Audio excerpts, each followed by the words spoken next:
Hello, I'm the director of Cats the Motion Picture, Jordan Midler, here with my list of the most anticipated games of 2020.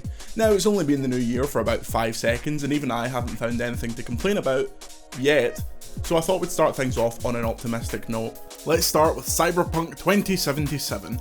It's from CD Projekt Red, the people behind the Witcher series, but let's not hold that against them. Now, even I can admit that the anticipation for this game has reached a level that the return of Jesus could never, and they've managed to achieve this without showing off tons of the game, which I'm a big fan of. Companies these days are hard pressed not to just spoil the ending in their game by the time it takes to click skip ad.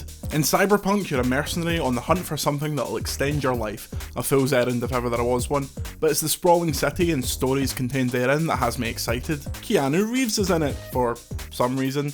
Look, I'm sure he's a lovely guy, but he couldn't outact a cardboard cutout of himself, so I'm really not interested in following him about. It'll be all anyone talks about for most of the year, so if you're planning on playing it, I would get your week's holiday book now, or maybe the week before it comes out, like a pole on the bus, and you'll be so ill that you'd be lucky not to be dead, but at least the ending won't be spoiled for you.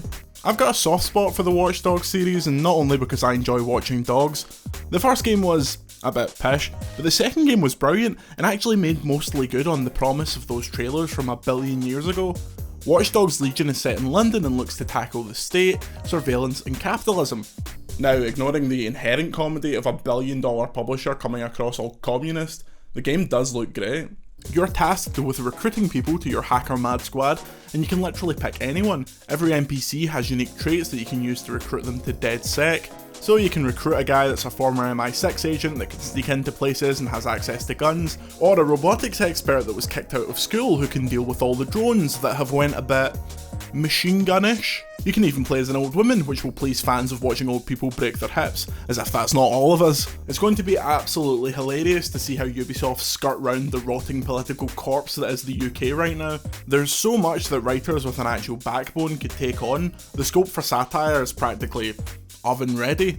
Every time you think about Doom Eternal, a goth gets their boots. Doom Eternal is a bit like if a match of domination on Shipment had a sick-ass heavy metal soundtrack. Even its trailers are a warm bath of demonic relaxation. It officially crosses the line between being chaotic and frantic into more of an orchestra of exploding demons.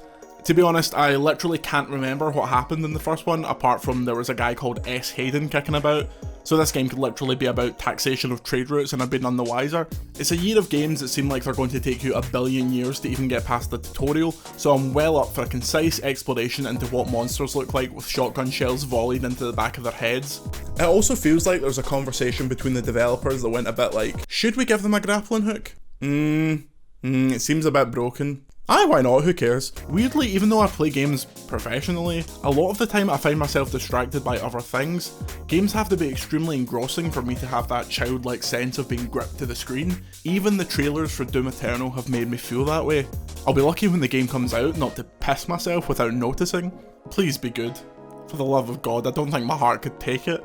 Right, I'm genuinely a wee bit terrified that The Last of Us 2 won't be amazing. It's been so long since the first one and games have changed so much, I'm very curious to see how Naughty Dog takes the formula of the first game's gameplay, which was inarguably its weakest element, and updates it for 2020. Well, if there's any studio I trust to do it, it is Naughty Dog.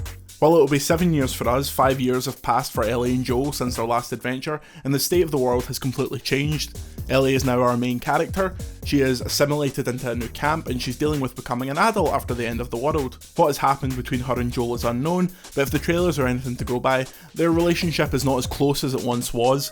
Ellie has a romantic interest who, of course, as soon as I saw her, I preemptively got emotional for how the sadistic bastards at Naughty Dog are going to cruelly kill, zombify, or otherwise harm her, delete as appropriate after crying a wave of tears.